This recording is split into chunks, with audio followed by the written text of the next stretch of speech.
My worst nightmare is to get the call that I don't have a phone anymore.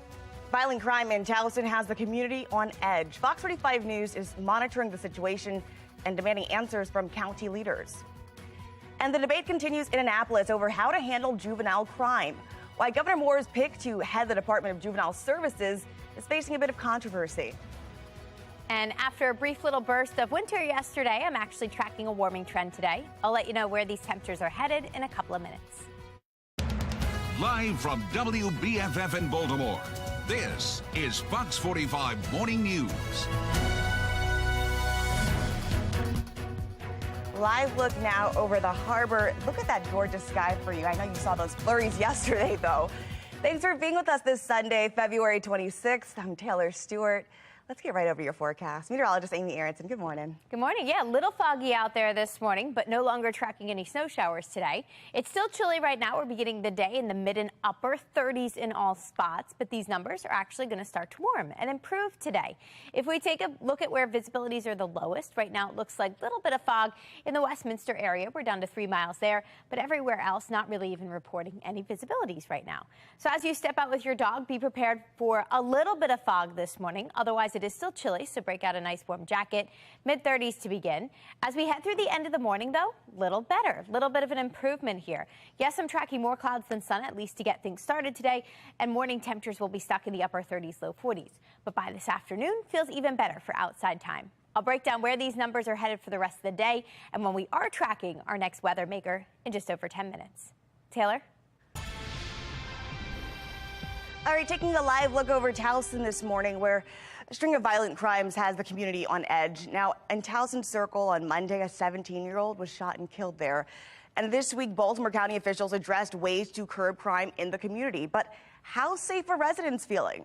Vincent Hill spoke with a mother who says those promises from county officials just aren't enough. A scramble to get crime under control in Towson. We're openly exploring all avenues. Increased police patrols, talks of adding more cameras and license plate readers, even a crime walk Wednesday. You're going to walk tonight to walk the walk literally and show that Towson is, in fact, a safe place to live.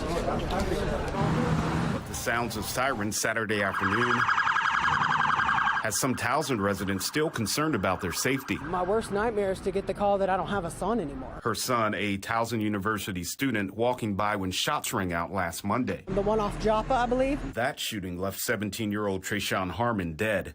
And it's not the first time her son was close to gunfire. One night I came to get him. The road's blocked off for a shooting right next to his apartment complex. That shooting Super Bowl Sunday. Both crimes still unsolved, despite a tough on crime stance from Baltimore County Executive Johnny Olszewski. If you are going to engage in inappropriate behavior, particularly violent behavior, you will be found, you will be held accountable. If you commit a crime in Baltimore County, we will find you, we will arrest you, and we will prosecute you. However, according to Baltimore County Police data, last month there were 22 assaults, 2 robberies, and 3 rapes in the area of Towson Town Center. Fox 45 pressing Johnny Olszewski on if enough is being done. Until we stop crime, we've never done that. Not the answer this concerned mother wants to hear. That's where this town is heading, unfortunately, and it's supposed to be a nice college and a nice town, and, you know, it's like nerve-wracking to feel like, you know, is that day ever going to come where he doesn't make it back to his apartment from school or make it to school? According to Baltimore County Police data, in the last year near the Towson Town Circle, there have been 65 aggravated assaults, 47 sexual assaults, and 22 robberies. In your session 2023 coverage, lawmakers in Annapolis are even debating what's considered reasonable and effective when it comes to punishing juveniles involved in crime. Here's what Maryland's new head of juvenile services pointed out. One of the 2 things probation and parole are supposed to do is keep us safer. Parole made us less safer. Probation had no impact. In our next half hour, former FBI agent Tyrone Powers is going to give us a live interview here to weigh in on Vincent Giraldi's new position and why Governor Wes Moore's pick is coming controversial. Now, if you want to contact your area lawmakers about crime in your area, point to this screen right here. That QR code will take you to our website, foxbaltimore.com. We've got a list of official emails, phone numbers for your state senators and delegates. The entire reason I even want to do this bill and want this bill to pass is so that someone else can be saved. A Baltimore City family making an emotional plea to lawmakers in Annapolis to pass a bill they say could save lives. How that legislation could help Maryland fight the fentanyl epidemic. And we're dry today, but I am tracking actually a couple of rain chances for the week ahead. First one actually coming up on Monday, and then another weather maker Thursday to Friday. I'll break down these rain chances in more detail in just a couple of minutes. It's 7:05. You're watching Fox 45 Morning News.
Fox 45 News, winner of 17 2022 Regional Emmy Awards, more than all other Baltimore news stations combined.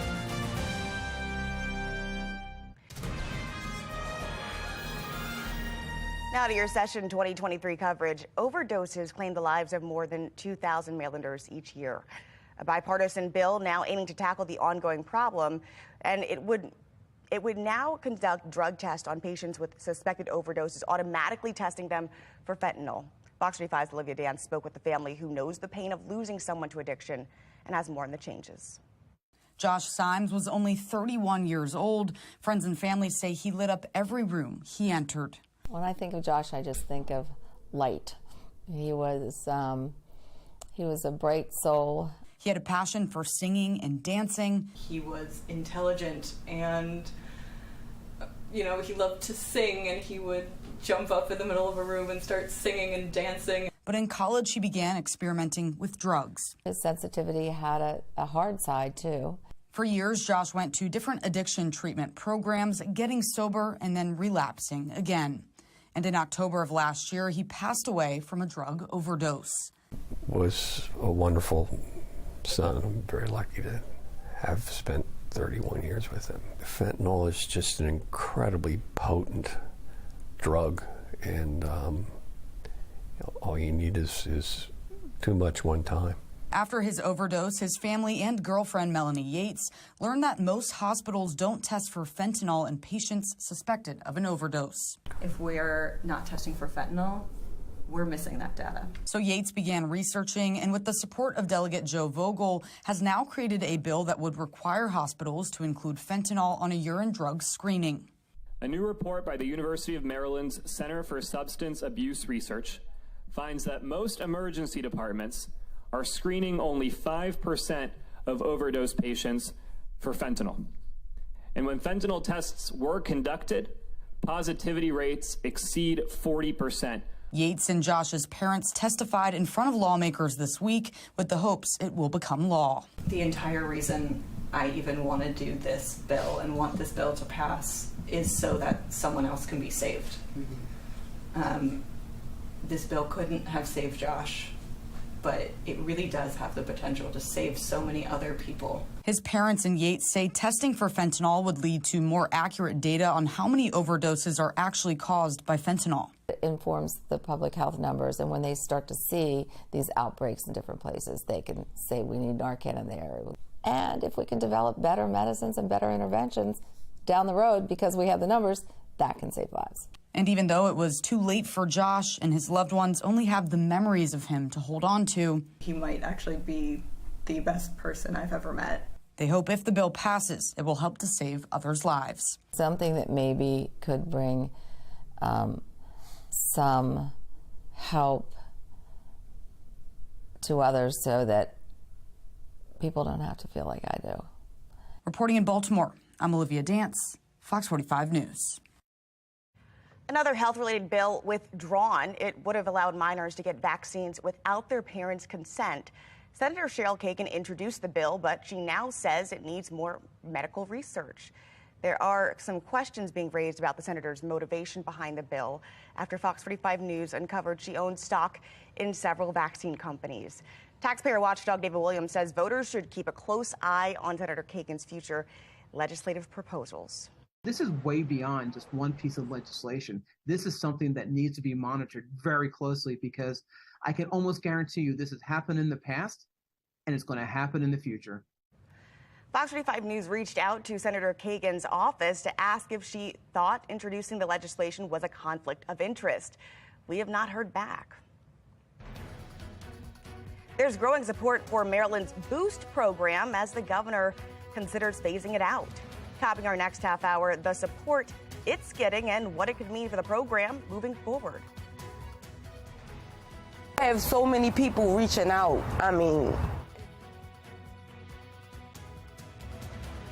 Baltimore community coming together to help a mother who's fighting for her son's education. Project Baltimore investigates why North Avenue still remains silent. You're watching Fox 45 Morning News, all local, all morning.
A Baltimore City mother receives an outpouring of support after an emotional plea for help. It was for her son's education. He's in 4th grade and far behind. Project Baltimore's Chris Papst explains what happened after we told Nichelle Watkins' story and the help that came, but not from Baltimore City Schools.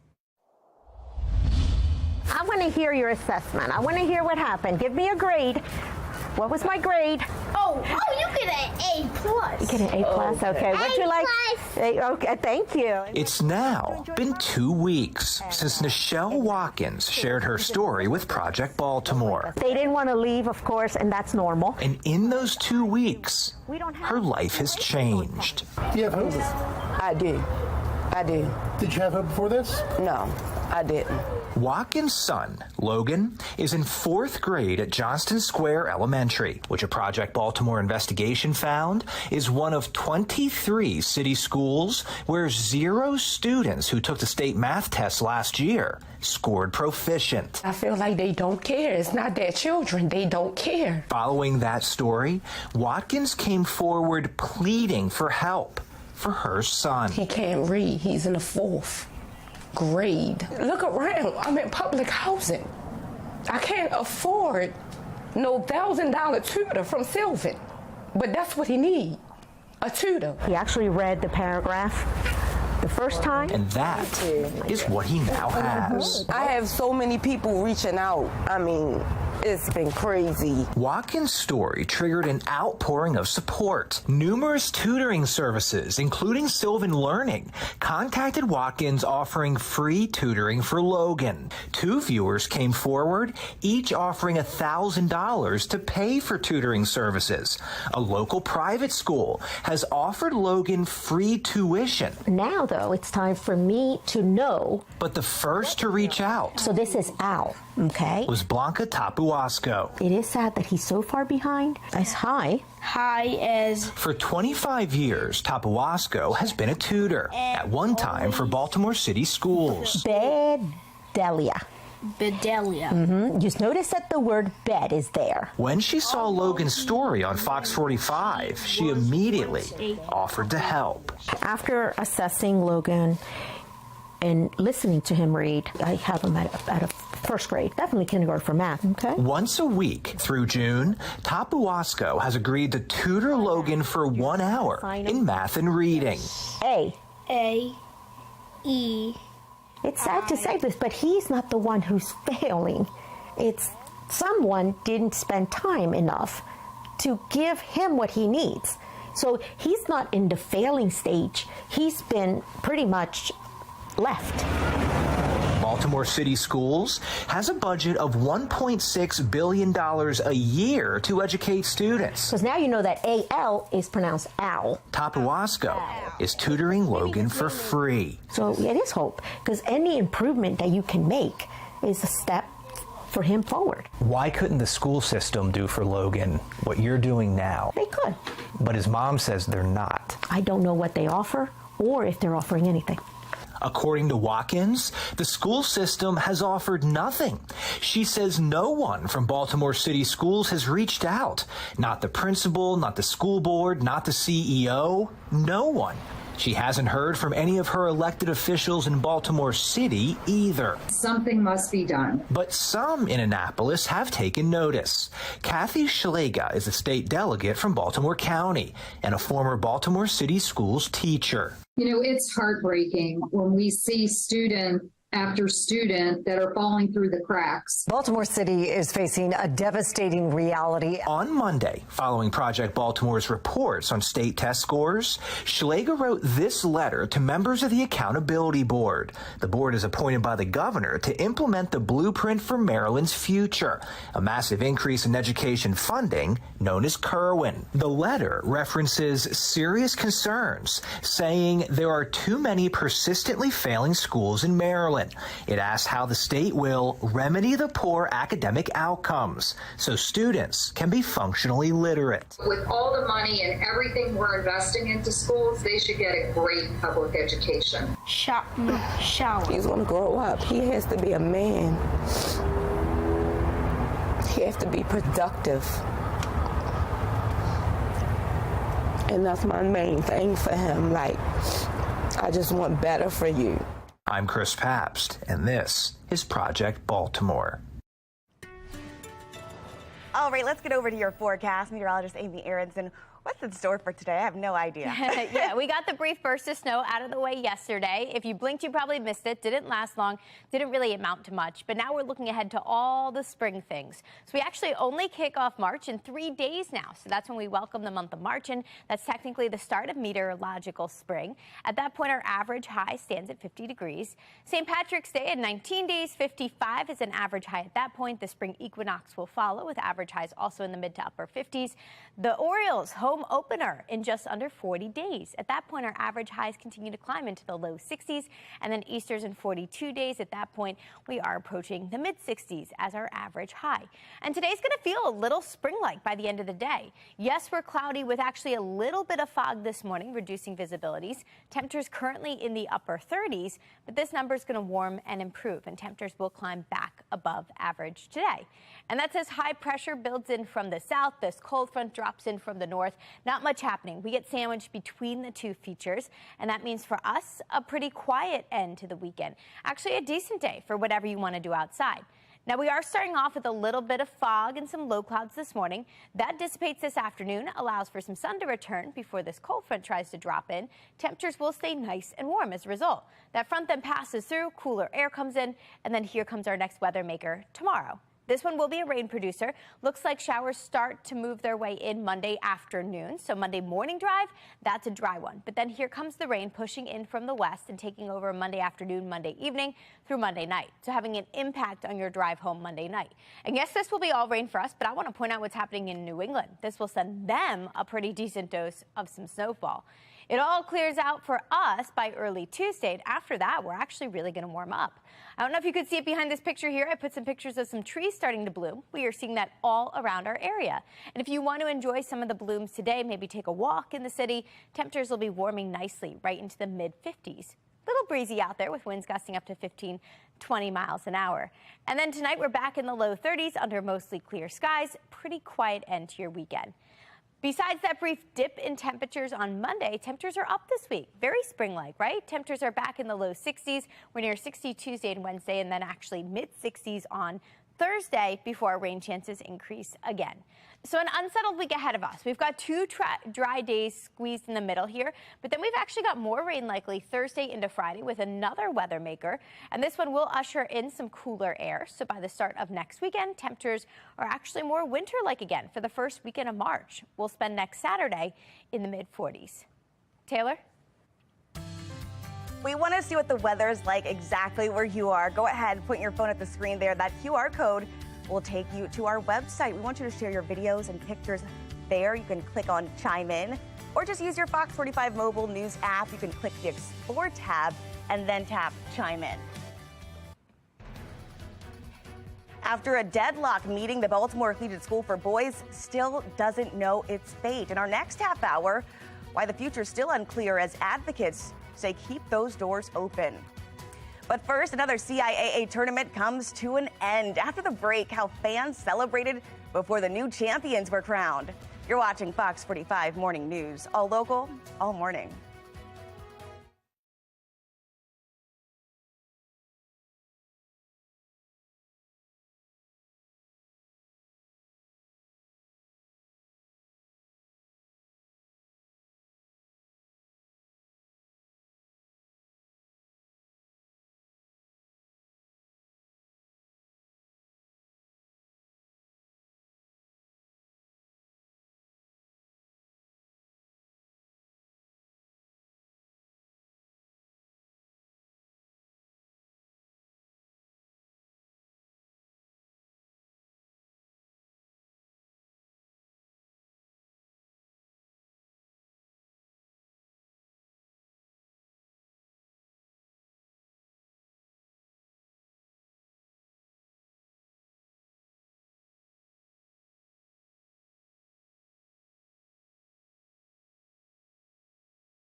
Another CIAA tournament in Baltimore City is in the books. Now, before the winners were crowned yesterday afternoon, fans got a day of fun at the Fan Fest. The celebration featured live music, food, and more. Organizers say it was just a great way for everyone to learn what Baltimore has to offer. Future. Baltimore hosting this event is a big deal. We want people to understand how amazing our city is here, but also have an opportunity to connect and once again learn about that HBCU experience. It's an experience for the entire family. So even if you have younger kids, there's photo booths and videos, and there's gaming, and there's just an opportunity to connect with your family and again learn about the Maryland Health Department, learn about the Department of Transportation and what they're doing to make the city better. Now, stay with Fox 45 News. Rocco DeSangro will have a look at all of the action and the winners of the tournament. That's coming up in Sports Unlimited. Our next weather maker, it's on its way to the Baltimore region. Coming up, meteorologist Amy Aronson is taking a look at how temperatures are going to hold up. And topping our next half hour, some new key support for Maryland's Boost program. Who's defending it amid budget cuts? Now, what the future of education could hold here in Maryland? You're watching Fox 45 Morning News, all local, all morning.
Live from WBFF in Baltimore, this is Fox 45 Morning News. Thanks for being with us here on this. I guess it's a little foggy out there in Towson, but you know what? It's a great Sunday morning. February 26th, the final weekend of February. Yeah, let's get over to your forecast. I'm Taylor Stewart. Meteorologist Amy Aronson is who we want to talk to, though. What's up in the sky over there in Towson? Yeah, a little bit of fog coming in, but it's actually a sign of what's to come later today. We've got some milder air pushing in and taking over.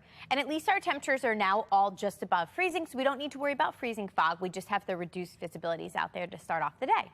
Mid and upper 30s, that's where we're starting off the day right now. Grab a jacket if you're stepping out, maybe for a walk, a jog, a run. Temperatures are cool this morning, but they're going to improve this afternoon. So we should eventually see the fog and the low clouds dissipate, make way for some sun this afternoon, and that's going to bring our numbers up. So by the end of the day, it does feel much better, with highs climbing into the mid and actually upper 50s to near 60 degrees. Puts us well above that normal high of 49. Now, coming up in 10 minutes, I'll let you know where these temperatures are trending for the rest of the week and also when we're tracking a couple of rain chances. Taylor? fact that we're willing to go ahead and draw a line between what goes to K-12 and what goes to higher ed. Well, some in Annapolis are expressing support for Maryland's Boost program. Governor Wes Moore is looking to phase out the state-funded scholarship program with plans instead to invest more tax dollars in bettering public schools. Now, former Governor Larry Hogan created the program. It provides scholarships to low-income families so they can send their children to private or charter schools. FOX45's Mackenzie Frost continues to dig into this debate as one Democrat in Annapolis appears to be on board with funding this scholarship program, too. The school choice debate is happening in Maryland. And it has had an amazing impact on so many families and so many communities across the state. Rabbi Ariel Sadwin says he's seen firsthand how the Boost program has helped lift students out of a potentially bad situation and get into a better classroom. This is all about the kids. It's all about low-income kids, low-income communities, and it's having a massive impact, and we don't want that impact to stop. More than 3,000 students this school year get scholarships through the Boost program. It allows low-income families the opportunity to take their student out of a failing school and put them somewhere else. We're building a world-class. Governor Wes Moore looking to cut $2 million from the $10 million program, saying he doesn't want to see public dollars go to private schools. As we're thinking about that what needs to happen with public dollars, that public dollars should not be going to private schools. And we've been very quick to point out how the state of Maryland and nearly every state has massive investments in other, private entities using public dollars. The public-private partnerships are in place all over Maryland, on display in Baltimore, specifically at Camden Yards. You also have that when it comes to,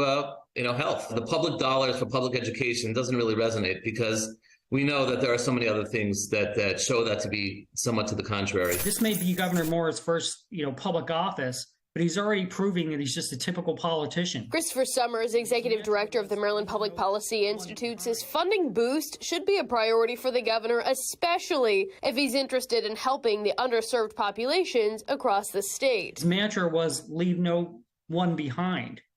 Well, that sounds kind of hollow right now, because by cutting this funding, he's leaving a lot of deserving minority scholarship recipients that so desperate need a better education product. While the effort to refund Boost started this week with Republicans, despite the fact that we're committed to it, Senate President Bill Ferguson appears to be open to the idea as well. In the nearly $7.5 billion that we spend on public education, $10 million on the Boost program doesn't seem like a heck of a lot. So, I think there's reason to think that we can do both and not just either or. Though not all Democrats seem to be on board. In the House, where the GOP-backed plan was heard in a committee, I think the path of the General Assembly is to phase out the Boost funding. After a school event Friday in Baltimore, hey, Mayor Scott, we questioned Mayor Brandon Scott on his support for Boost. Governor Moore is proposing to cut the Boost program. Do you support taking that choice away from parents?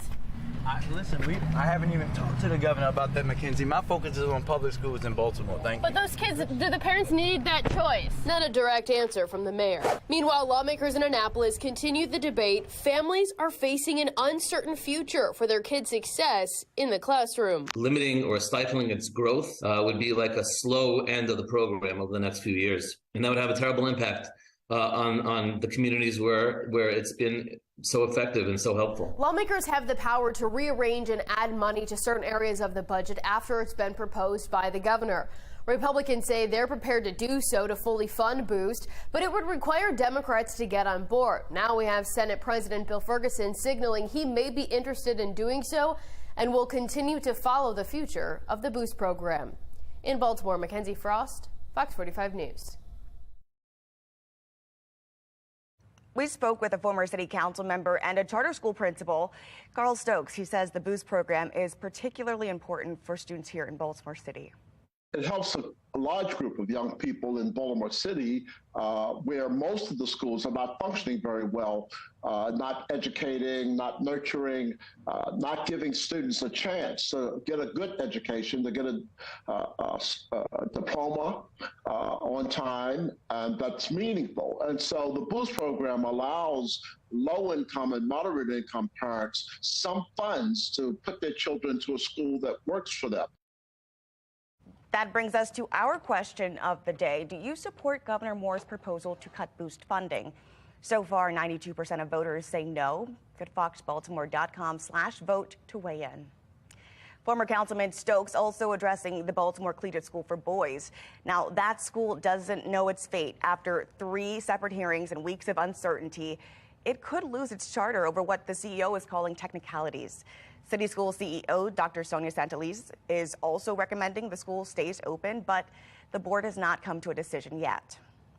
They have a faculty that really cares strongly about them. They have many young Black professionals in the school building, which is unfortunately a rarity across the system. Stokes also says closing the Baltimore School for Boys would strip students from an environment that's set up for them to achieve, and the parents would be left optionless given the performance of city schools. There's 1,000 or more parents, as well as the students themselves, who have turned up at community meetings around the school, who have turned up at school board meetings, and have said that they are quite satisfied with the education their students are getting. Now, the board is still split. This follows the last 3 hearings. They did, however, unanimously vote to delay any decision-making until this Tuesday for the next scheduled board meeting. We invite you to weigh in here and listen to the Your Voice, Your Future Crisis in the Town Hall Classroom. That's going to focus on the relationship between crime and poverty and education. That's happening on Monday at 7. Federal prosecutors and the public defender for former City State Attorney Marilyn Mosby have submitted a trial date request. The defense and prosecution are proposing a timeline that has the trial starting on October 31st. Now, Mosby faces 4 federal charges related to the vacation home purchase in Florida. That includes perjury, making false statements on loan applications, and we'll let you know when that trial date is determined. A judge ruling on the grand jury report on the child sex abuse allegations within the Archdiocese of Baltimore, the decision and what it means going forward. And we're starting off with some fog this morning, but we are looking at a warmer day ahead of us with highs back in the 50s. And then this week looks pretty unsettled, actually, with some mild days coming up. I'll break all this information down in more detail in just a couple of minutes in my full forecast. It's 7:38. You're watching Fox 45 Morning News.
This morning in a city in crisis, a judge is ordering the release of a redacted version of a grand jury investigation into child sex abuse within the Archdiocese of Baltimore.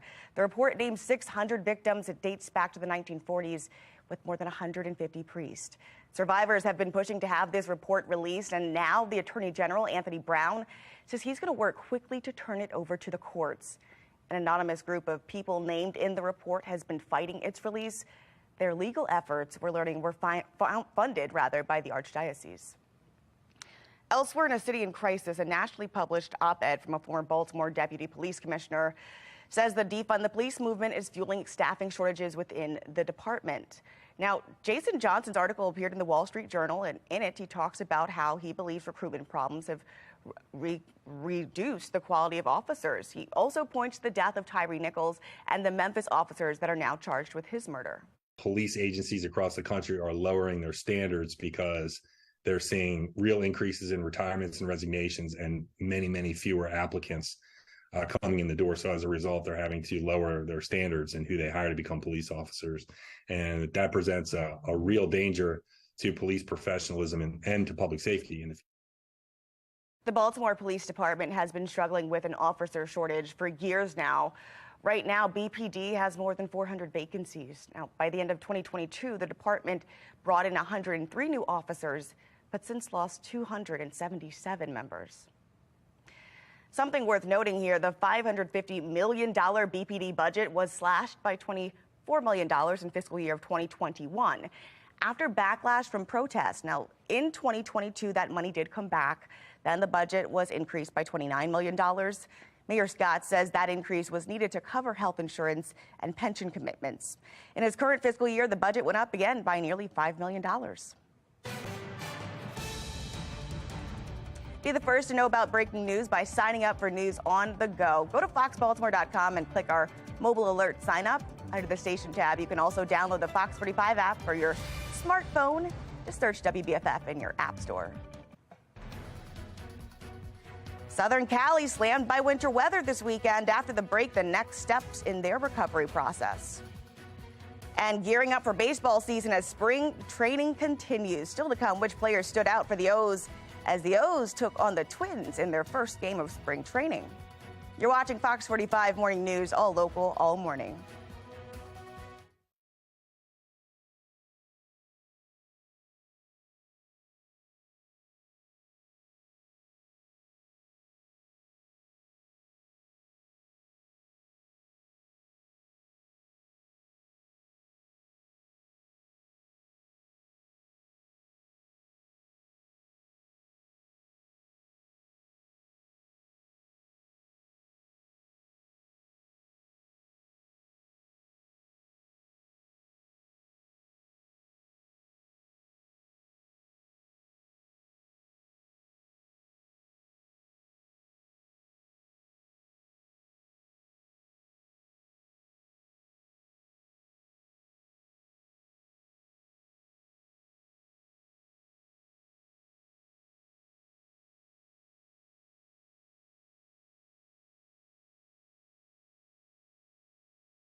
Topping your health headlines, people will soon be able to self-test for both the flu and COVID-19 in one fell swoop without even leaving your home.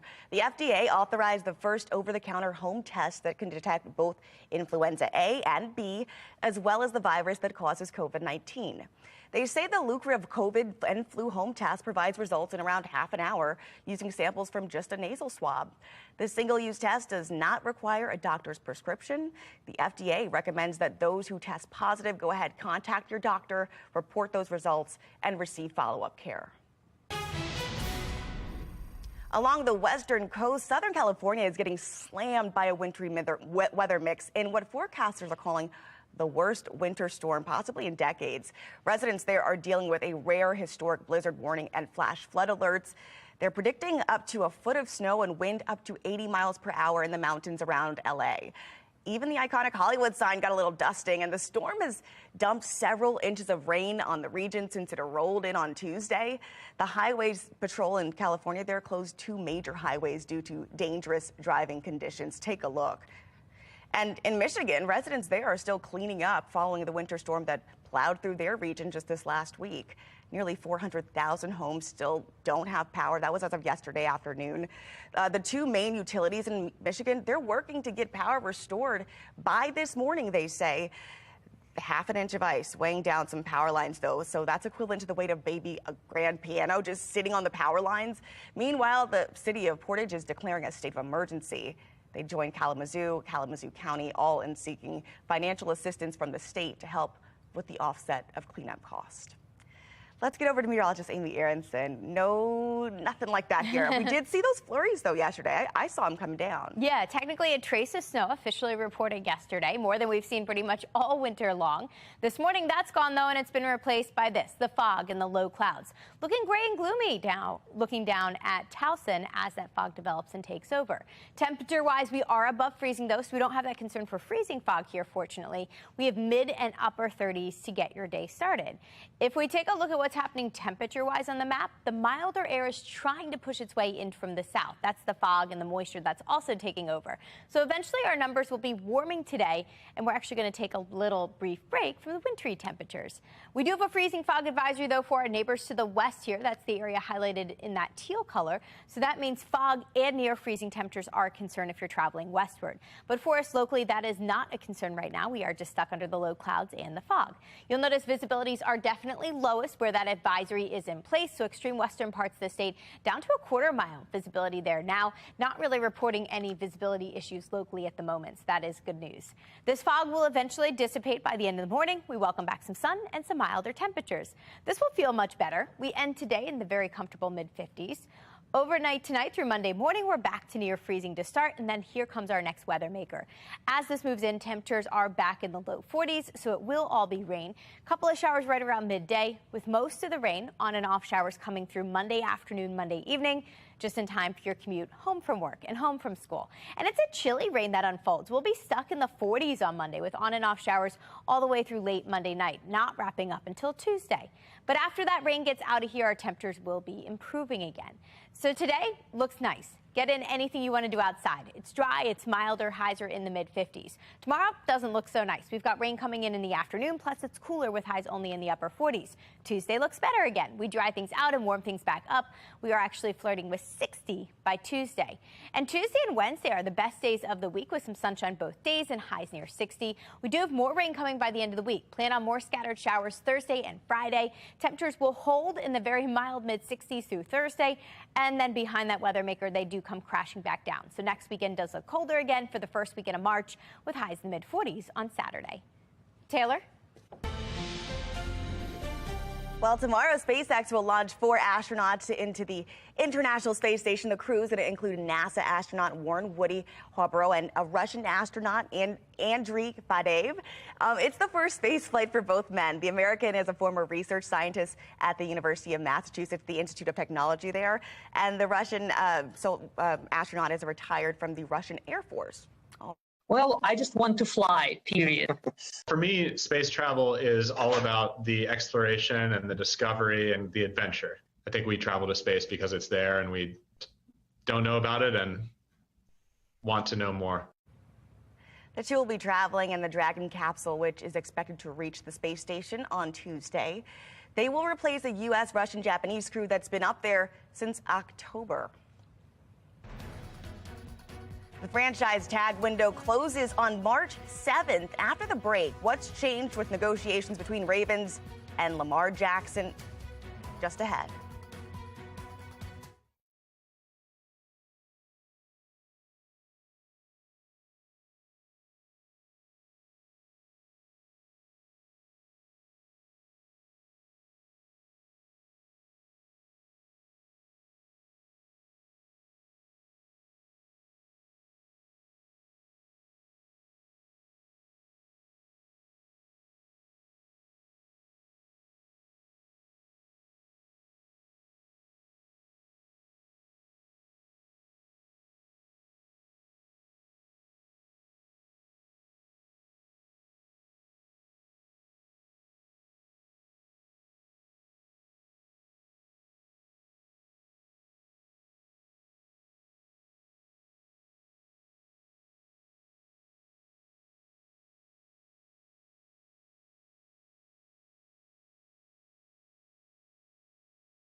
Welcome into your morning sports report. I'm Rocco DeSangro. Let the games begin. Well, Orioles baseball is kind of back. With spring training games, they don't count. This is where young players make a name for themselves with hopes of playing in the bigs sooner rather than later. Take Heston Kjerstad, for example. What a day for the former second overall pick.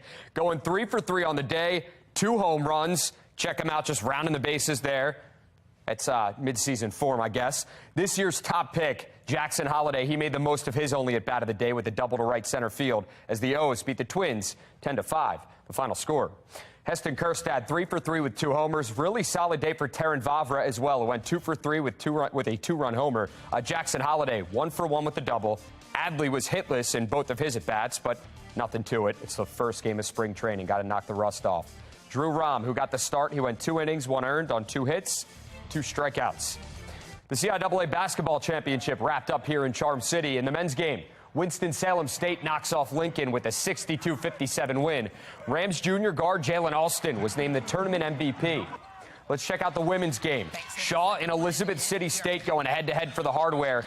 Dejonic Armfield led the way for the Vikings with 13, while Maryam Hashim added 10 as Elizabeth City State wins the CIAA title 55-40 over Shaw. Morgan State men's and women's basketball teams hosting Delaware State. The women's team falls to the Hornets 55-54. Charlene Shepard and Janiah Henson, they had 19 each. Morgan State men's basketball picked up an 83-78 win. Isaiah Burke, he led the way with 21, 6, and 4. Coppin State men's and women's basketball teams play and host to Maryland Eastern Shore in a doubleheader. The women's team won 56-45. Jewel Watkins with 19 and 12. Colleen Buckner 11 and 14. 2 monster double-doubles for them. Men's team falls 78-57. Mike Hood led the Eagles with 12 points. Towson men's basketball put it all on the line Thursday night against College of Charleston, but couldn't hang on for the win. That one is so far in the rear view, the Tigers can't even see it anymore because their focus, it's on the one right in front of them. Towson looking to close out the regular season with a win over UNC Wilmington. In doing so, the Tigers would earn the 3 seed in the conference tournament. Down by as many as 14 in the second half. Cam Holden, watch him here. Just going to go to work. Tough shot to fall. Gets the within 3 with the big bucket. He had 22 and 11, but no shot bigger than this. Christian May lets it fly with a hand in his face. Money ties it at 55. Or 53, rather. Tigers put it away at the free throw line and lock up the 3 seed with the 57-53 victory. Towson women's basketball, they're coming off a big Friday night win over North Carolina A&T. That was one that moved the Tigers into 3rd place in the CIAA. Now it's off to Charleston for a Sunday afternoon tilt. And despite a quick turnaround, Laura Harper, she said it following the game, she knows her squad will be ready to roll. Loyola men's lacrosse off to a phenomenal start to the year. Greyhounds with back-to-back wins over top 10 opponents, looking to make it 3 straight. Matthew Manikis led the Greyhounds with 2 goals, but Rutgers is going to take this one 10-6 the final. Maryland men's lacrosse coming off a big win over number 16 Syracuse. How are the Terps rewarded, you ask? With a Saturday showdown with number 3 Princeton. No problem for the defending national champs. Daniel Maltz, 4-goal game. Jack Corus, he had a hattie as Maryland wins it 11-5, the final score. How about Maryland women's lacrosse on the road in Gainesville? Locked in with number 7 Florida. Down 1 in the 4th. Katie Seitz ties it. Moments later, it's Victoria Hench giving the Terps the lead. Florida would knot it with 1:19 to go, but 17 seconds remaining in this one. And Hench with her 4th goal, and it was a rocket. Terps win a thriller, 14-13 the final. Johns Hopkins women's lacrosse looking to rebound from that loss to Loyola. Blue Jays playing host to Penn. Georgie Gorelick had 3 goals. Campbell Case, she scored twice and had 3 assists. And this one will go to OT, but in overtime. It's the Quakers getting the win, 13-12, the final score from Homewood Field. Johns Hopkins men's lacrosse had the early game at Homewood Field. Blue Jays were taking on Utah, and after 2 straight losses, Johns Hopkins is back in the win column. Brendan Grimes, Ian Krampf, and Matt Collison all with hatties as the Blue Jays, they get the win, 12-8 the final score. That's your morning sports report. I'm Rocco DeSangro. Have a great Sunday.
My worst nightmare is to get the call that I don't have a son anymore. A string of violent crime in Towson has now put the community on edge. Fox 45 News is monitoring the situation and demanding answers from county leaders. And the debate continues in Annapolis over how to handle juvenile crime offenders. Why Governor Moore's pick to head the Department of Juvenile Services is facing pushback. And we're off to a chilly start again this morning, but I am tracking a warm-up today. I'll let you know where these numbers are headed and what it means for your weekend plans in a couple of minutes. Live from WBFF in Baltimore, this is Fox 45 Morning News.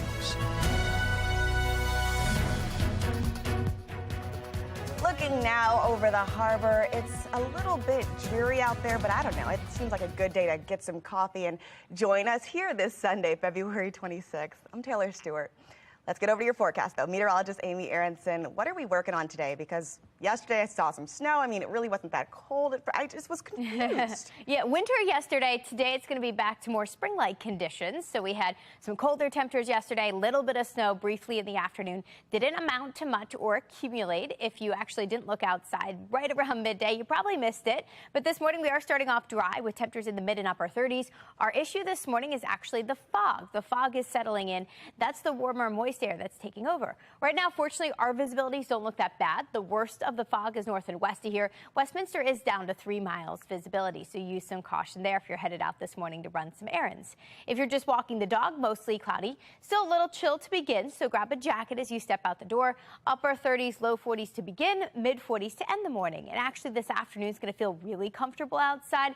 That would be the best time for a walk, a jog, a run, anything outside. Coming up in 10 minutes, I'll show you where these numbers are headed later today and when we are tracking a couple of chances for rain in the week ahead. Taylor? All right, thanks.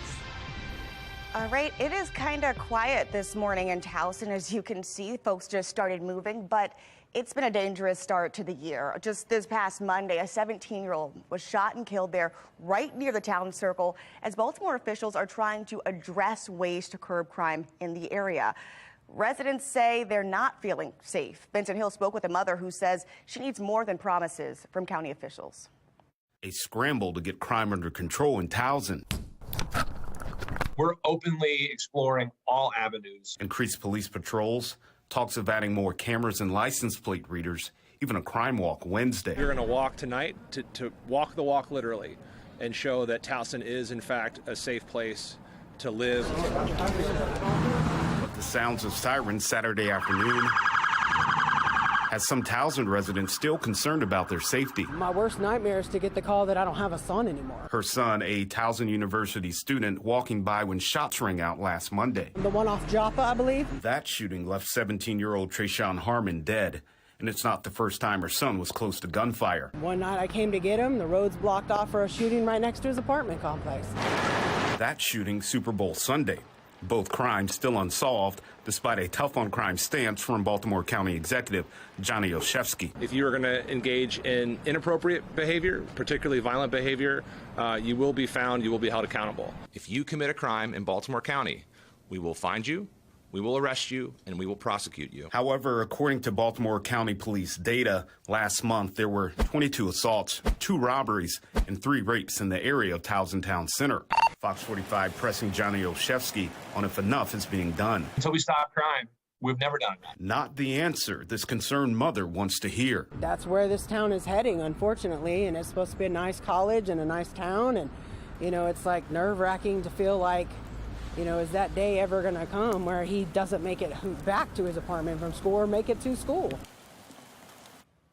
According to Baltimore County Police data, in the last year near the Towson Town Circle, there have been 65 aggravated assaults, 47 sexual assaults, and 22 robberies. In your Session 2023 coverage, lawmakers are addressing crime rates with multiple bills. Now, when it comes to repeat offenders, the Maryland General Assembly did not pass legislation that was backed by then Governor Larry Hogan. It would have enacted tougher sentences for them. Now, in the days before Governor Wes Moore's inauguration, he told Fox 45 News he would back similar bills. It is something we are going to look at, because we've got to prioritize not just getting these firearms and illegal guns off of our streets. It's also about going after the people who continue to bring them into communities.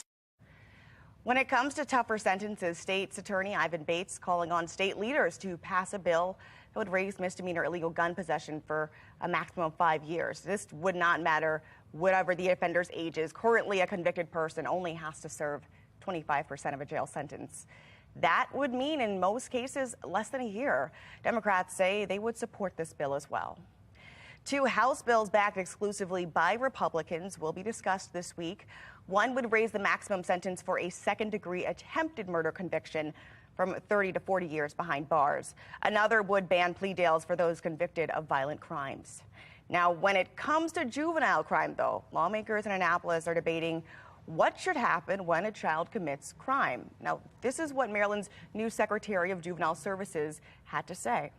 One of the 2 things probation and parole are supposed to do is keep us safer. Parole made us less safer. Probation had no impact. All right, we want to bring in former FBI agent and law enforcement expert Tyrone Powers to join us live to weigh in on the strategies from the newly appointed juvenile service head. Good morning to you.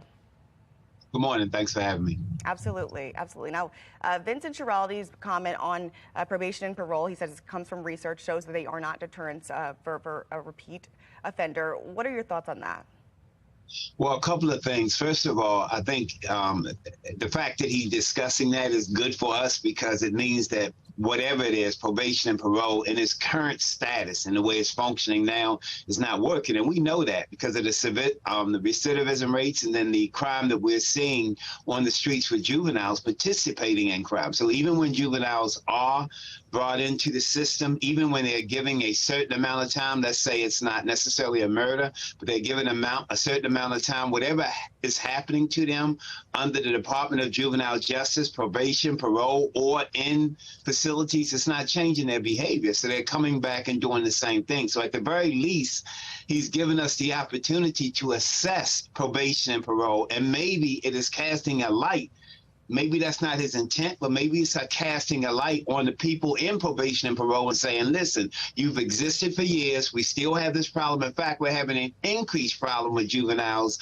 And so even if we did arrest him, even if we did charge him, which there should be consequences for their actions, there's no doubt about that. How do we know that a juvenile who is not going to go into these facilities for life is going to come back better, or that we're going to be in less harm when they return, because they will return? So I think the discussion about him, the discussion about probation, and the discussion about juvenile justice with him coming in is significant. And the fact that you all are covering how much of an increase we've had in juvenile crimes being victims and perpetrators is important and significant. And speaking of which, in the last couple of days here, a 17-year-old was killed near the Towson Town Circle. A 15-year-old Mervo High School student was shot in front of an elementary school here in Baltimore.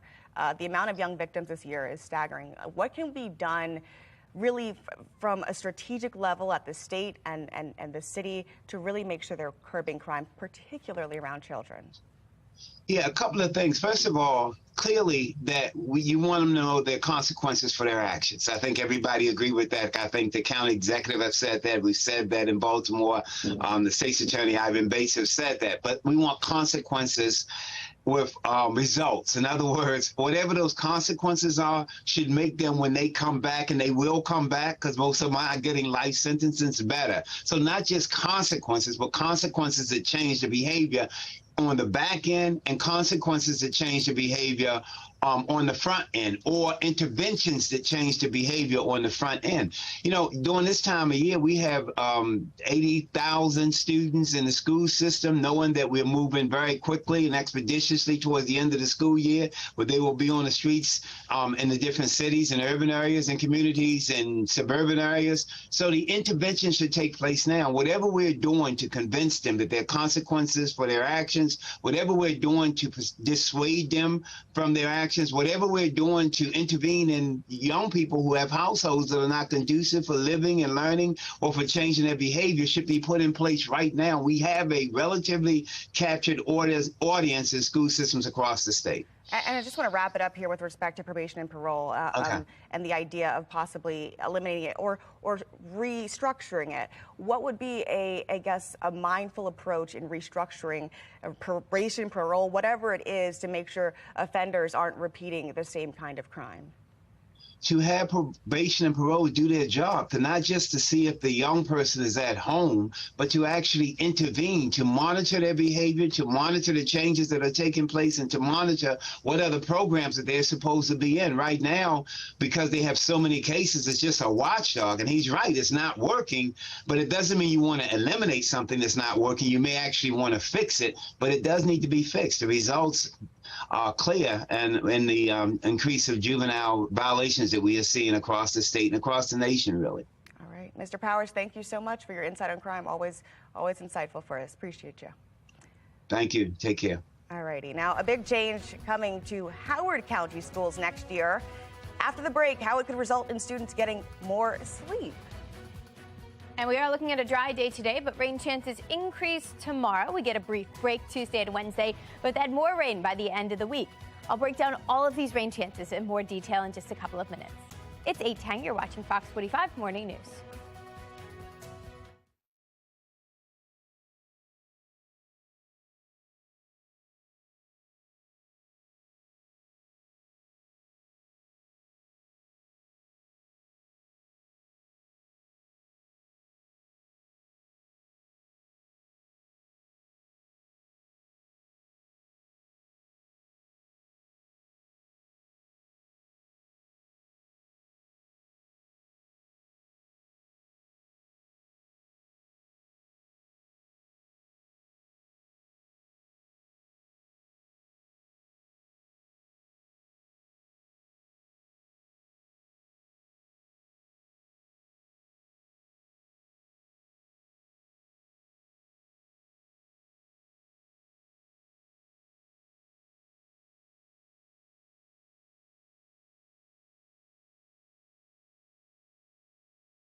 Howard County is changing the school start time for the next academic year. The Board of Education approved 3 different start times here. Take a look. Some schools will begin at 8, others 8:40, and then some at 9:15. The push is to allow teams to get more sleep. Other districts, including Anne Arundel County, have also changed their times. It pays to be in STEM, according to a new analysis from the Federal Reserve. The Central Bank of New York location compiled a list of the worst and best college majors ranked by their average pay within 5 years of graduation. On the high end, get this, of course, chemical engineering ranking #1 with an average salary of $75,000, starting off not bad. And close number is computer engineering, $74,000, computer science, $73,000. In contrast, though, graduates of social services as well as family and consumer sciences are only making $37,000 a year on average. And ranking as the lowest, theology and religion with an average salary of $36,000. Some recent decisions from City Hall have some wondering if Baltimore leaders are ignoring the will of the people. A closer look at the concerns and the impact it could have on the next election cycle. A former Columbia teacher who worked to keep her students fed during the pandemic now has started a chain reaction. Still to come this morning, we introduce you to this week's Champion of Courage. You're watching Fox 45 Morning News, all local, all morning.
During the month of February, we are celebrating Black History Month all month long by highlighting champions of courage in our neighborhood. This morning, we are introducing you to one former Columbia teacher whose mission to keep her students fed during the pandemic just had a chain reaction. Shannon Lilly shows us how she started it. Inside the barn in Oakland Mills, Columbia's youth learning the skills they need to score, both on and off the court. It's part of a new pilot violence prevention program called PUSH. You're releasing down here, release up here. Program director Saquon Maxwell giving kids a safe space to hang out, do homework, and just be themselves. My biggest thing is letting kids know if you put kindness into the world and you be genuine to who you are, it'll take you a long way. You just, like I just said, I tell my kids all the time, kindness is free, spread it everywhere. But in order to spread that kindness here, Okay, so you're gonna put 20 here. Maxwell is receiving a little kindness himself. I would most definitely say, in a lot of ways, she is the spine to the PUSH program. He's talking about Erica Chavarria. After you get back from California, let's definitely head over to Wild Lake. A former teacher at Maxwell's high school in Columbia turned business partner. Saquon had posted something on Twitter, basically with his program that he had developed called PUSH, and he basically said, you know, if you just let the youth lead, we have so much to offer. And her response was, that's perfect. That's what we need to do. Like, this is what I'm trying to set up. The PUSH program beginning in 2022, but for Chavarria, it was just the latest step in her already growing nonprofit. So this is the first post that I posted that started the whole thing. It was March 11th, 2020, and it says, if they close HCPSS, I volunteer to run meals to students and families who are in need or help in locations where food will be offered. 3 days later, Columbia Community Care was started. And 3 years later, the nonprofit is now a well-oiled machine, functioning out of their relief headquarters at the old Columbia Flyer building to address poverty and hunger in the community. Make sure that the order is correct, that their address is right. Already serving well over 150,000 residents with weekly deliveries of groceries. We were sort of building the plane as we were flying it, and so I never studied to be, I never studied how to build a nonprofit or even intended to build an organization. I was a teacher. I'm still, like, in my head, in my heart, I'm still a teacher. And it's that heart that drives the mission well beyond hunger relief. If you look at history, and you look at, the civil rights movement or the power movements in the past, young people were at the forefront of those fights. A fight that Chavarria, too, is championing through her work to give youth and families in need a better shot at life. And that's a notion of Dr. King's dream, right? That we all can coexist and we all can live amongst each other and create opportunities for each other while helping each other and spreading love to each other. Yeah, that's 110 Dr. King. And that's why Erica Chavarria is a champion of courage. All this month, FOX45 is saluting champions of courage as positive role models who keep Dr. Martin Luther King Jr.'s dream alive. You can watch the Champions of Courage special right here on FOX45 this morning at 11:30. You can also catch it later this week on Tuesday or on MyTV Baltimore at 2 p.m. this Sunday. All right, let's get over to meteorologist Amy Aronson. I think I'm going to watch the Champions of Courage special, maybe get some coffee, sit back, because it's kind of cold out this morning. Yeah, a little chilly this morning. Won't be bad this afternoon. The month of February as a whole has been fairly warm. And actually, I did all the math here. We're actually in the running for #1. That would be the warmest February on record. Taking a look at the average temperatures, we are just above 2017. That year, an average temperature of 44.2. But so far this month, with 3 days left, we're at an average temperature of 44.8 degrees. This morning, yeah, there's a little bit of a chill. There's a little bit of fog. Looking gray and gloomy. We've also got that southwesterly wind blowing at 10 miles an hour, but that wind is coming from the south, a warmer spot, and that's what's going to usher in some milder air today. So by this afternoon, outdoor plans, great idea. This morning, not much is happening. We do have some low clouds and some fog to deal with here, but otherwise we're pretty quiet on the weather map, and we stay pretty quiet today. That fog dissipates. We enjoy some sunshine. Yes, there's a little cold front that's trying to drop in from the north this evening. Nothing happening with that front. So it will pass through tonight, but it's not going to really send us any changes except for a temperature change by Monday. Monday's a cooler day, and it comes with a chance for some rain. So we are looking at some showers starting right up around midday. The bulk of the showers will come through Monday evening. evening, unfortunately for your drive home from work and home from school. After that, showers will linger through Monday night, and then we dry things out on Tuesday, and that's when we'll actually start to warm things up again. So for today, a milder end to the weekend, mid-50s today. Beautiful day if you want to enjoy some of the trees that are already starting to bloom. A nice mix of sun and clouds with winds coming in from the southwest. Little breezy, but it's a warm wind with winds gusting up to 20 miles an hour. Tonight, under clear skies, we're dipping back into the low 30s. Another chilly night ahead of us, and that's going to lead us into a cooler day on Monday. So temperatures will briefly drop into the upper 40s on Monday, but then look at what happens. As we say goodbye to February for the final couple of days, temperatures will be in the low 60s, and actually we make a run for the mid 60s by Thursday. Now, according to the Climate Prediction Center, an early look at the first couple of weeks in March shows there is a chance that our temperatures will be falling. So you'll notice we are included in the blue here. That would mean a decent chance for actually below average temperatures from March 11th through March 24th. So we'll see what happens in March, but we know February is going to end on a warmer note. Mid-50s for us today, upper 40s with some rain tomorrow, but for the final day of the month on Tuesday, feels pretty nice with highs close to 60. As we kick off March, mild at least for the first couple of days, but then we have some rain coming in Thursday into Friday, and that's what's going to cool us down, cooling us out of the 60s and back into the 50s, and eventually we're actually back in the cooler mid-40s by next Saturday. Taylor?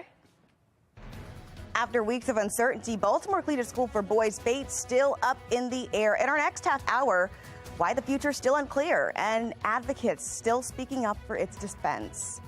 But first, another CIAA tournament comes to an end. After the break, how fans celebrated before the new champions were crowned. You're watching Fox 45 Morning News, all local, all morning.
Another CIAA tournament in the books here in Baltimore City.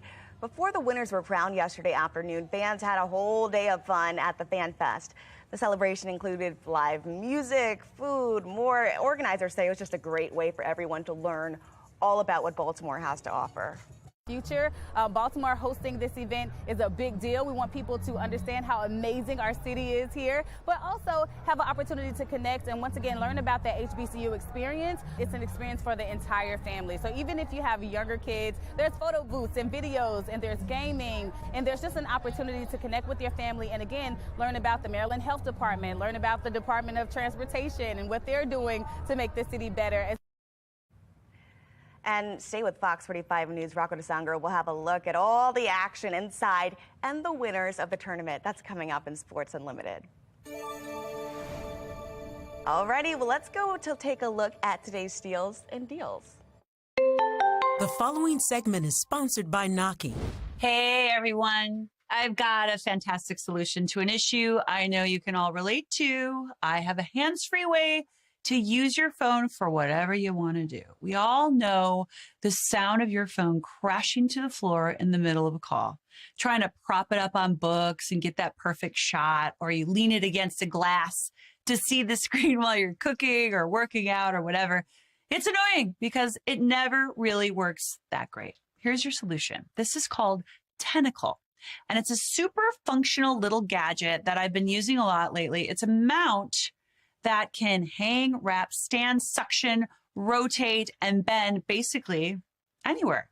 And it can hold up to 42 pounds. I've used it in the car. You can put it on the bathroom mirror, hanging it off of a railing.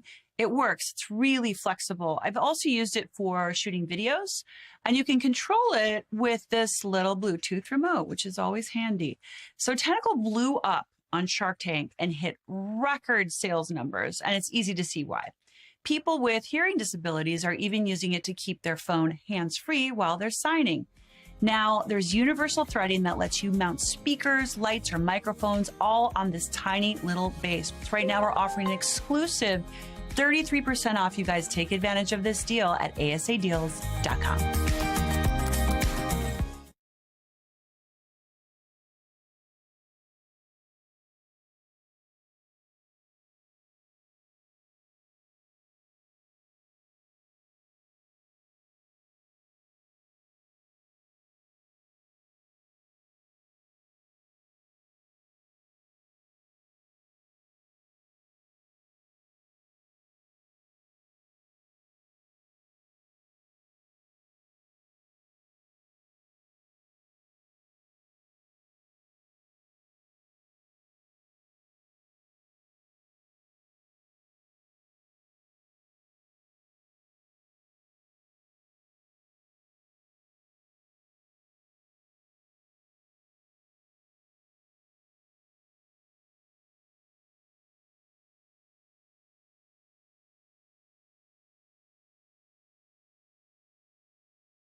Live from WBFF in Baltimore, this is Fox 45 Morning News.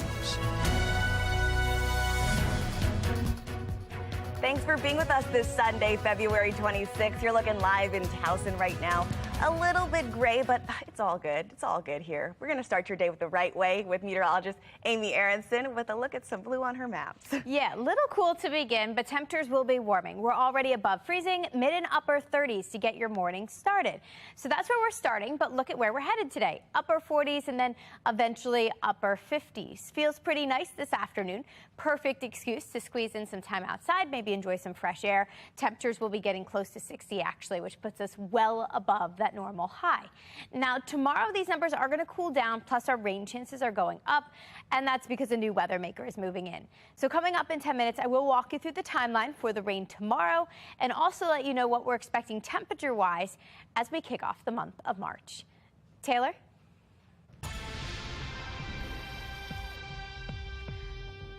Fox 45 is following a trend that one analyst says shows politicians are pushing back against the will of voters. It started with an attempt to repeal Question K, and now the controversial BGE conduit deal.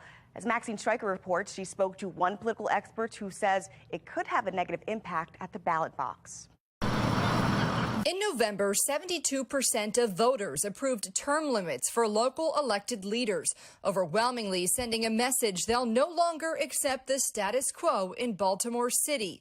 But Councilman Ryan Dorsey quickly introduced a plan that would put the issue back on the ballot in 2024, asking voters to repeal the charter amendment. People lined up to fill the seat are more likely to have been bought and paid for by wealthy and powerful interests, just like question K itself. Dorsey refused to answer why he wouldn't accept what the people want. However, Mayor Scott did stand up for voters on this issue. The residents of Baltimore said, yes, we have term limits. We're going to have them moving forward, starting with that cycle, period. And everyone should just adjust accordingly to it.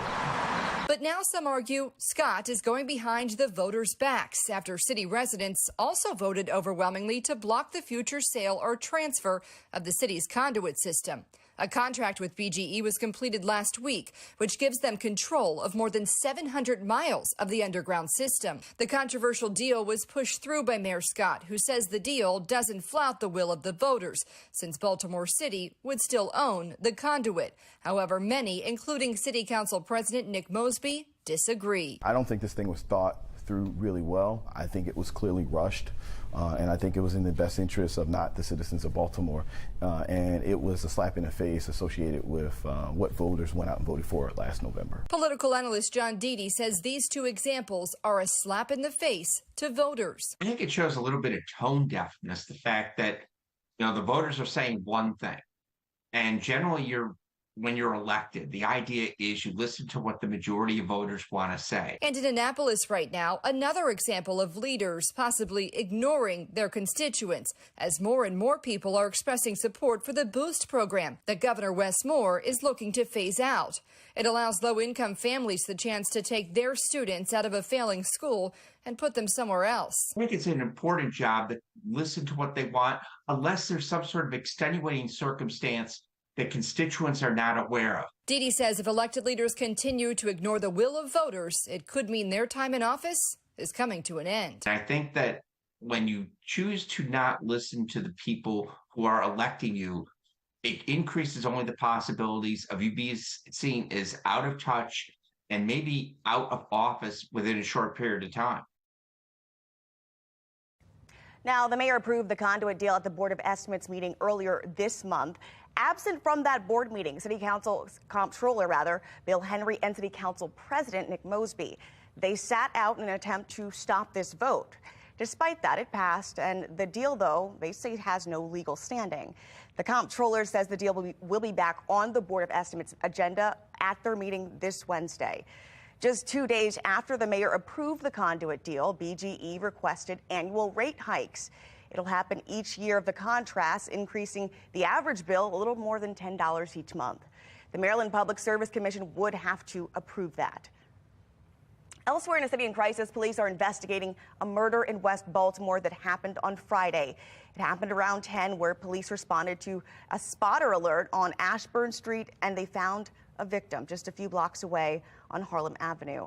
Police say the victim was in an SUV that had hit several other cars on the same block. Anyone with information about this is asked to give police a call.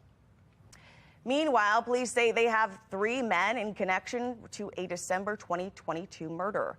It happened along Pilco Road in northwest Baltimore. Police say 21-year-old Amari Burris was shot and killed. Authorities say 22-year-old Wesley Lambert was arrested last week. 23-year-old Darren Fleming was arrested Wednesday, and then 22-year-old Carrie Lee Morris was taken into custody on Thursday. All 3 are being charged with his murder.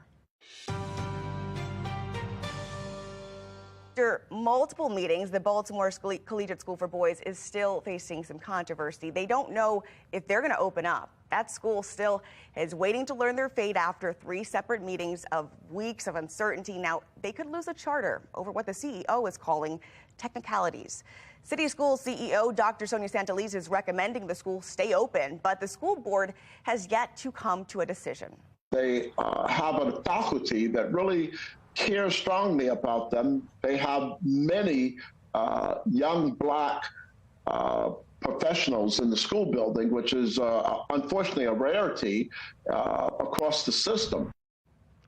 That was former city council member Carl Stokes. He says closing the Baltimore Collegiate School for Boys would strip students from an environment set up for them to achieve. And parents would be left optionless given the performance of city schools. There's 1,000 or more parents, as well as the students themselves, who have turned up at community meetings around the school, who have turned up at school board meetings, and have said that they are quite satisfied with the education their students are getting. Although the Baltimore City School Board remains split following the last 3 weeks' meetings, they did, however, unanimously vote to delay any decision-making until this Tuesday's scheduled board meeting. Even before that, though, we want to hear from you. We're inviting you here to Your Voice, Your Future, Crisis in the Classroom. It's a town hall that will focus on the relationship between crime, poverty, and education. Happening at Hoover Memorial Church Monday at 7 o'clock, or you can just live stream it with us here on FOXBaltimore.com. A judge ruling on the grand jury report on sex abuse within the Archdiocese of Baltimore. What that decision means going forward. And a little foggy, a little cloudy to start off your morning, but we are looking at a warmer day ahead of us with highs bouncing back into the 50s. And then actually mild days coming up this week, but also some chances for rain. I'll explain when we're tracking rain this week and where our numbers are headed in just a couple of minutes. It's 8:37. You're watching Fox 45 Morning News.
This morning in a city in crisis, a judge orders the release of a grand jury's findings in the investigation of child sex abuse in the Archdiocese of Baltimore.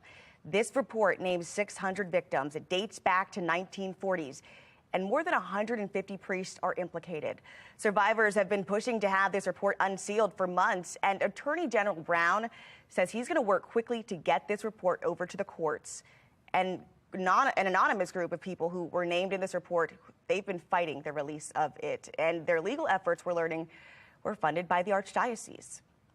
Elsewhere in a city in crisis, a nationally published op-ed from a former Baltimore deputy police commissioner argues that defund the police movement is fueling a staffing shortage across the profession.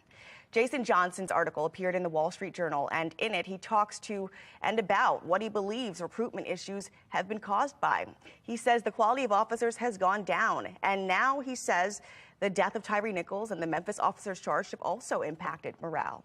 Police agencies across the country are lowering their standards because they're seeing real increases in retirements and resignations and many, many fewer applicants coming in the door. So as a result, they're having to lower their standards and who they hire to become police officers. And that presents a real danger to police professionalism and to public safety. The Baltimore Police Department has been struggling with an officer shortage for years now. Right now, BPD has more than 400 vacancies. By the end of 2022, the department brought in 103 new officers, but has since lost 277. You can be the first to know about all breaking news just by signing up for the Fox News on the Go. Go to foxbaltimore.com. You can click on the mobile alert sign up tab. It's under the station tab. And then you can download the FOX45 News app on your smartphone if you search BFF in your app store. Southern Cali slammed by wintry weather. After the break, the next steps in their recovery process.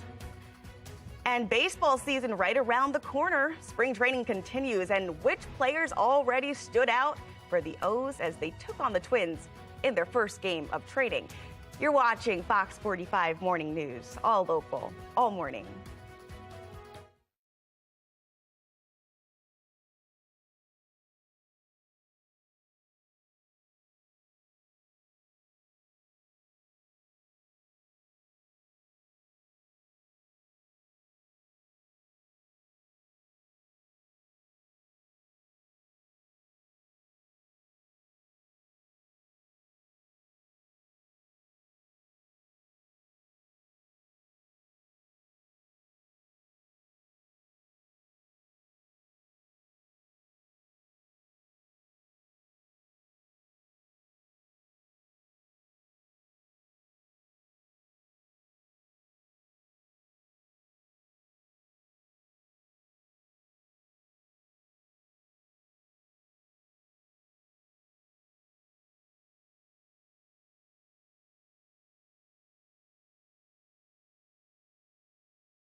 Welcome into your morning sports report. I'm Rocco DeSangro. Let the games begin. Well, Orioles baseball is kind of back. With spring training games, they don't count. This is where young players make a name for themselves with hopes of playing in the bigs sooner rather than later. Take Heston Kjerstad, for example. What a day for the former second overall pick. Going 3 for 3 on the day, 2 home runs. Check him out, just rounding the bases there. It's midseason form, I guess. This year's top pick, Jackson Holliday, he made the most of his only at-bat of the day with a double to right center field as the O's beat the Twins 10-5, the final score.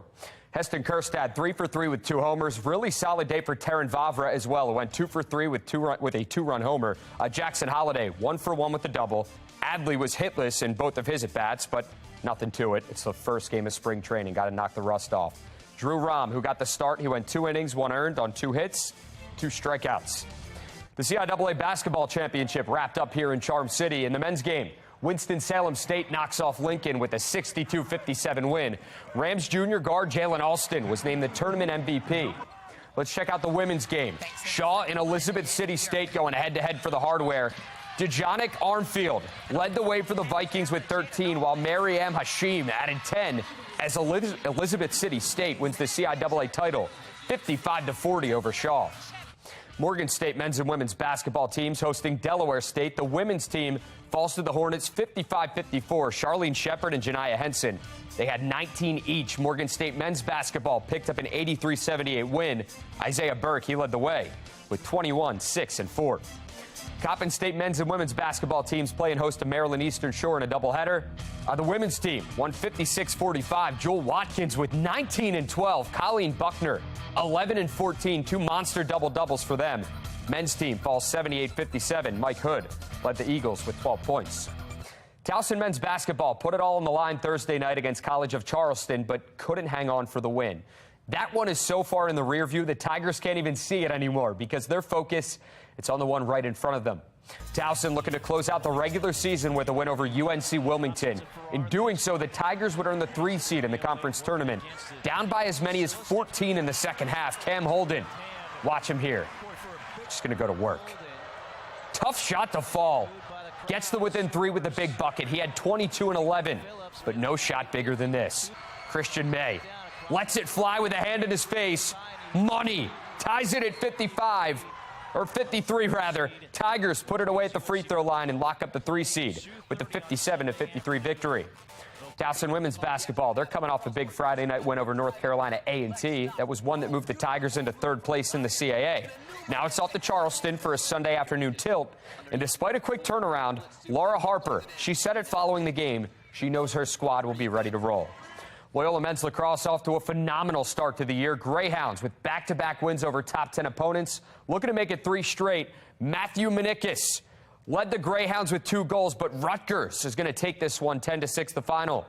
Maryland men's lacrosse coming off a big win over number 16 Syracuse. How are the Terps rewarded, you ask? With a Saturday showdown with number 3 Princeton. No problem for the defending national champs. Daniel Maltz, 4-goal game. Jack Corus, he had a hattie as Maryland wins it 11-5, the final score. How about Maryland women's lacrosse on the road in Gainesville? Locked in with number 7 Florida.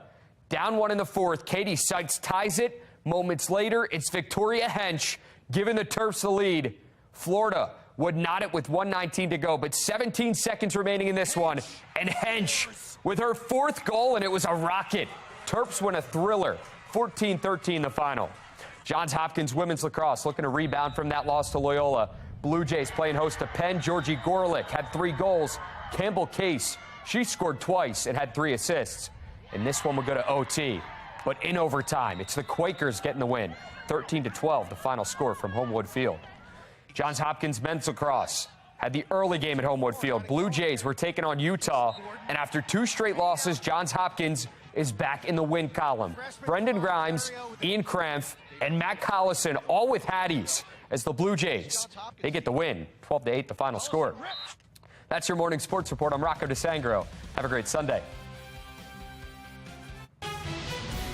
Along the West Coast, Southern California is getting slammed by a wintry mix of weather in what forecasters are calling possibly the worst winter storm in decades. Residents there are dealing with a rare historic blizzard warning and flash flood alerts.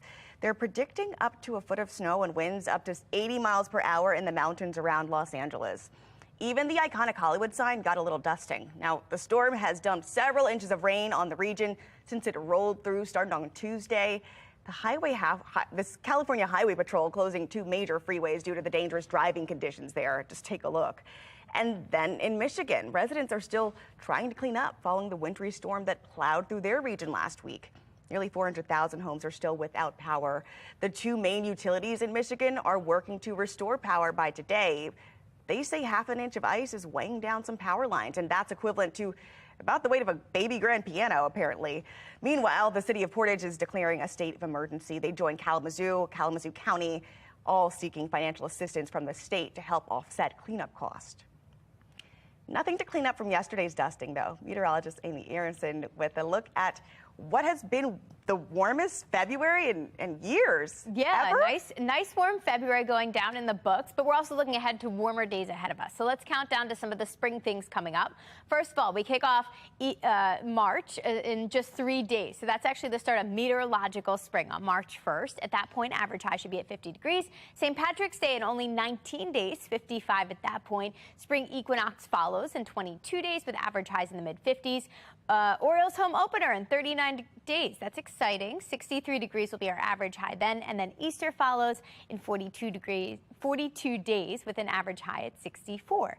Now this morning we're a far cry from that. Little chilly, little wintry to begin, but these numbers are going to be warming today. We're in the mid and upper 30s right now with some low clouds and some fog, but that's just the milder air coming in from the south here. It's going to start to work its way northward and take over, and that's what's going to bring our temperatures up for the end of the weekend. We do technically have a freezing fog advisory for our neighbors to the west. That's the area highlighted in green. That's where they are dealing with the thickest fog and the lowest temperatures this morning. So some slick spots possible if you're heading west, but locally in our area, just a little bit of low clouds still lingering right now. And the cloud should dissipate within the next couple of hours, and we enjoy sunshine today. Sunshine in mid-50s as we roll through the afternoon. Overnight, temperatures will fall back to near freezing, and then we get some moisture coming in tomorrow. That's our next weather maker. We'll start to see some showers right around lunchtime, on and off to begin. They become more and more likely as we head through the afternoon and unfortunately the evening for your drive home. A very chilly rain unfolds here with temperatures stuck in the low 40s with on and off showers as we head through Monday night. The rain should clear out of here by Tuesday morning, and after that, we're in for another warm day to wrap up the month of February. So today's nice and mild. We're back in the mid-50s today. Feels much better than the upper 30s that we were stuck in yesterday.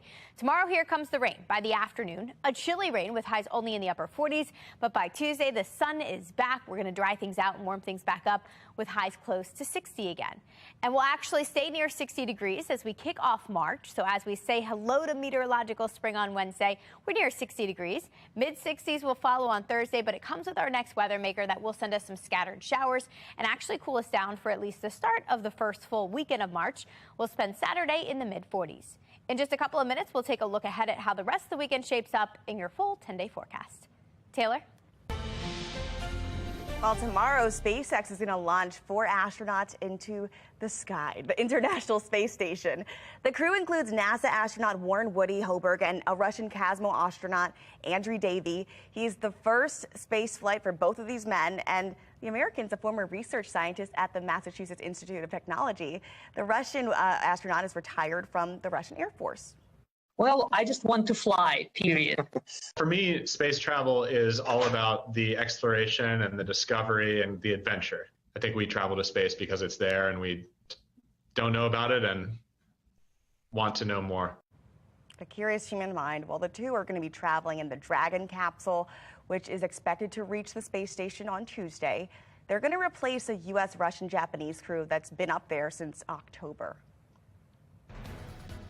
And you just heard her say it. You're going to feel some spring-like temperatures later this week, but the rain, yeah, that's first. Meteorologist Amy Aronson taking a look at how this weather maker could impact your forecast. We've got our 10-day exclusive just ahead.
8:56 on this foggy, kind of cloudy Sunday morning. Looking a little gray and gloomy out there right now, but I promise things are going to brighten up this afternoon and actually warm back up. We started very wintry yesterday with some snow showers and temperatures stuck in the 30s. Once this fog and the clouds dissipate, we'll make a run for the mid-50s today with some sunshine. Tomorrow doesn't look quite as nice. We are tracking some rain by the afternoon, plus it's a chilly rain, so temperatures will be back in the mid-40s, mid to upper 40s. But then after that, we'll close out February with another 60-degree day, and that's exactly how we'll start off March, too. So it looks like March starts off mild. We're near 60 degrees on Wednesday, but then we get another weather maker coming through Thursday into Friday. This one will send us some more rain and actually cool us back down again. So mid-60s briefly on Thursday, but then we're back in the 50s on Friday. 40s will follow on Saturday. Looks like the first full weekend of March we'll spend in the 40s. So upper 40s will continue through next Sunday. It does look mostly dry as of now. And then low 50s will follow next Monday and Tuesday. So we'll see what March brings. If it's anything like February, Taylor, it's been a very warm month. We're rolling right into meteorological spring, right? Exactly. I love it. Here we come. I love it. All right. Well, thanks for joining us here. We're back at 10:30. Enjoy the rest of your Sunday.